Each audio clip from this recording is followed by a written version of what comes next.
Champions League football. Arsenal for the last 7 years hadn't gone ahead to play in the round of 16, and they are back with the bang, and having gone ahead to top Group B, they have a chance to first play away from home and then do the return leg at the Emirates. I think it's going to be around the 7th of March. Welcome to the Rokani Media Football. This is the Arsenal News Show, doing Arsenal only and bringing you the best that you guys deserve in here for you. Man City yesterday went ahead to win by 1-0. I told people that it's gonna be a hard game, and people said Man City is gonna really destroy them, but it had to be an effort from Erling Haaland in the 70th, I think, first minute to obviously make it one for the side of Manchester City. It hasn't been it wasn't an easy game for Man City, but they went ahead to obviously win. And now, when you look at the league table, Man City are really top of the Premier League, and this really shows you that they are back to where they deserve to be, and the standings of the Premier League table are as follows. Man City is not on top. Liverpool is on top of 57 points. Man City is having 56 points. Arsenal is having 55 points. So Arsenal is third with 55. Man City is having 56 points. Liverpool is having 57 points. And Arsenal is ahead of all these two teams in the goal difference. They're having a goal difference of 36 and 32 goal difference for Man City, 57 goal difference for the side of Liverpool. So Liverpool went ahead to score many goals, and now they are 2 goals ahead of Arsenal. Liverpool is having 35 goal difference. Man City is having 32 and Arsenal is having 36, and Arsenal is topping this table of the goal difference in there for you. So we go into the weekend, and before we go into the weekend for Arsenal to host Newcastle at the Emirates Stadium, all we have to do is to see Liverpool playing Luton Town today. It's gonna be a huge one, by the way, and Arsenal looking towards it. They really feel like they want to see these teams lose. Then Man City is going to be playing Bournemouth, right? Man City is going to be playing Bournemouth, meaning that for Arsenal, they'll play the last game of the weekend after they've gone ahead to know the result of Liverpool today, because Liverpool over the weekend are going to be playing in the Carabao Cup, and Man City will be playing away at Bournemouth, right? So Arsenal is really having a very huge charge, and they should come in through today and really kill off this game early enough, because they need to reserve some energy. But I don't think that Arsenal players are really all that tired. Do you know that ever since we returned from the winter break, Arsenal looks like they've gone ahead to play one game in the midweek. I think it was against Nottingham Forest, But these other games, they've gone ahead to be taking 7 days. So playing in the midweek away in FC Porto won't really drain them a lot. So welcome to this channel. Let's see close to 200 likes in this video. Don't forget to subscribe. Rokani David is my name. We thank God for the gift of life. The Muslims, Barakallahu Fikum. And let's obviously get to this.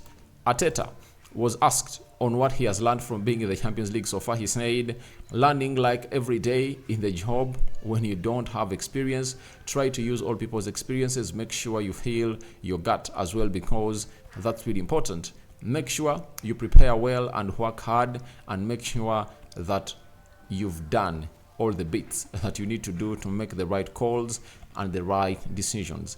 And then have a feeling how the team is feeling and what the team believes that is needed to be in the best place to win a match. Nothing different to any other big match that we've played in our domestic competitions. So all he's doing is he's treating it as a normal way, or a normal game, and he knows it's really big, because in the Champions League any shock can really happen. That's coming in through from the manager of Arsenal, that is Mikel Arteta. So he really knows what it means to obviously go for these games, and this is why the time he spent at Man City went ahead to help him, because he can easily know how to prepare a team when they're going to be playing into the Champions League. Because when he was at Man City, he did it with Pep Guardiola on several occasions, as he was his assistant there. Sorry about that. For some time before he left to come in through and really manage Arsenal. But positives are really being given to this man for what he was going to hit to do at the side of Arsenal. Then he was asked on whether winning the Champions League is the best thing you can win. He said, well, it is certainly one of them. I don't know if it's the best, but it would be incredible to have the feeling to lift the cup in London on the 1st of June. It's there. It's in our minds and it's a dream, but it's a lot of things that you have to earn the right before that. And today we are going to have a big obstacle ahead of us. We are really looking forward to it. Now, all I'm going to hate to see on these managers is that they don't really underestimate an opponent. However weak FC Porto is, but no weak team qualifies for the round of 16. Why? Teams like Manchester United never even qualified for the UEFA Europa League. They never qualified for the second position. You know, teams like Newcastle were knocked out. AC Milan were knocked out. And on paper, these three teams I've gone here to talk about were stronger than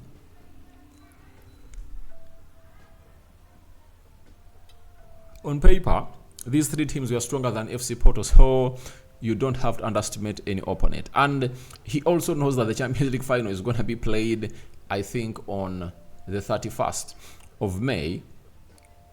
That's why he's talking about the 1st of June, that it will be good for Arsenal to be lifting this trophy on the 1st of June. So he's looking forward to winning this tournament. And I've told you, unless otherwise, shocks really happen. But Arsenal and Man City, to me, are the favorites to win the Champions League. That is it. Arsenal and Man City are favorites to win the Champions League. And you'll see to it that if they meet one another, whoever really goes past the other will see himself really win that Champions League. I'm not saying that that's really what we call... I'm not saying that I'm really coming in to tell you that this team is really no other team can win it. But on the chance of 90%, this trophy is going back to the England side. And all they need to do is to keep going. And I know UEFA is also planning to see to it that these two sides really meet in a final, you know. Because if Man City meets Arsenal, the UEFA Europa League will make a lot of money. You get? So that final will obviously be a selling out finale down there. So lastly, before I take you into what happened as Arsenal prepared for this beautiful game of football, as they prepared to take on the side of FC Porto, it was a question that was really very significant to every Arsenal fan that is watching this channel. It was all about Arteta warning players about not taking things for granted. He said, for sure, there is not a player there that hasn't experienced anything like it. And we know the opponent that we are facing, the history of this football club in relation to this competition, and that's not the case at all. So they are not taking anyone for granted. Arsenal lost to Fulham and West Ham. And trust me, if they had lost one of those games and won one, right now they would be seated on top of the Premier League table. So the teams and points that you really minimize and despise might really cost you a season. So they are not willing to do that, because in a league you also have a chance to act better and really get you the best that you want as a team. But in the Champions League, there are only 2 games. You failed to get maximum points out of them, you are out. You have no second chance, right? After the group stages, that's when you really end your chances of really having 6 games to play. But in the knockout stages, round of 16, the quarterfinals, semi-finals, and the finals, you only have 2 games. You know, the final is 1 game, and the rest are 2 games. So it is really haunting that FC Porto is really going to face this side of Arsenal that is in this form, that is going to hate to score 21 goals in the previous games they've going to hate to play. Now, let's obviously have a look at how everything really went down at the London Conley at the side of Arsenal. That is Edin Ketia, a player that I think will be moved on this summer. That is it, because even when Jesus is injured now, Arteta has a new talisman, that is Kai Havertz, who was going to hit to lead that line very well. And the way they really do the job with with Trossard is really great. Now, this is the bundle of joy for the Arsenal fans from the Hell End Academy. Emily Smith-Rowe and Bukayo Saka. Given all what they had to do, they've come out and obviously done the best for themselves. So that is Bukayo Saka and Emily Smith-Rowe during the training session. Saka, obviously very happy and smiling. He's in the form of his life. 7 goals in his 6 previous games with, I think, is it 1 or 2 assists for him? So he returns to the Champions League. And he's one of those players I believe he's going to be on target tonight. So a wide shot of these Arsenal players. I'm seeing El Nini, Jorginho, Benjamin White, Nketiah, Reece Nelson, Declan Rice, Saka, Nwaneri, and very many others, obviously doing their last training sessions to face the side. Mikel Arteta looking a jolly man. You know, he's really jolly and in a jovial mood because he knows to it that his team can score goals, you know, and he knows that in the Champions League they're going to hit to score very many goals, and those goals count. Because at Emirates, they've gone ahead to score very many goals, by the way. At Emirates, they've gone ahead to score 14, if at all I'm not mistaken. 6 against RC Lens, 4 against Sevilla and PSV. Those are 14 goals. So, away from home, they've not been scoring very many goals, but at home, it has been really raining goals at Emirates. This is Reece Nelson, all smiles, who is also part of the squad. William Saliba, Rolls Royce, and he's one of the best defenders I've gone ahead to see in his age. David Raya, who is doing the needful, and Saka trying to put that ball past David Raya and really score. Then Thomas Partey, a man who has not gone ahead to travel with the side of Arsenal, has also come out and really all took part in the training session, but he really missed out on the plane. Him tussling it out with Jorginho, and looks like Arteta doesn't want to hurry him back, but he's wearing a good smile. Trossard and Gabriel Magalhaes obviously trotting around, and Gabriel Magalhaes trying to mark this guy out. Nwaneri and shows Dubry for the side of Arsenal, obviously into the training sessions. Nwaneri is in FC Porto, and I think he's going to make the match squad. This is Declan Rice and Leandro Trossard.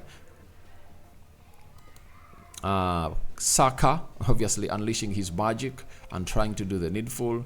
Then, this is Fabio Vieira, right? Fabio Vieira. So Fabio Vieira is really having a very good go into this, and he's back to his home team that saw him come to Arsenal.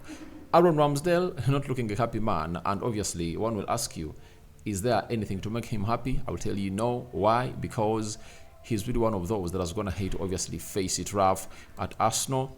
Unexpectedly, a new goalkeeper was brought in, and he is looking for his way out.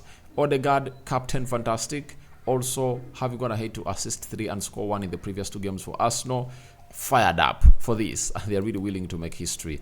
And this guy is really having a very good season again. Kai Havertz, slated at the beginning of the season, but right now he's becoming a king. King Kai, one of the favorites that Arteta's gone ahead to sign, by the way, and Arsenal fans have gone ahead to obviously seize the war they had opened up on Kai Havertz. And I really find it naive for a fan to come out and really attack a player who is in his first season, you know. I find it naive. Then Saliba obviously posing for photo, and Martinelli all smiles, though still struggling for form. Bagged himself an assist over the weekend, and we can't wait to see what he has to offer today. Jakub Kiwior, Gabriel Magalhaes in the mix, as they obviously trained for the last. And Jorginho all smiles, a man I think should be key into this game if Arsenal is to really get something out of it. Martin Odegaard sprinting to obviously make it right. And this is Declan Rice also sprinting to do the needful. So guys, that's what I had for you here. Arsenal versus FC Porto. Last preparations or charge are welcome in the comment section below, and the Arsenal players are buzzing for the FC Porto encounter. Rokani David remains my name. Your thoughts onto that are welcome in the comment section below. And do the needful and really subscribe, and we thank God for the gift of life. Rokani David is my name. I'm out. So see you when you see me, my mates.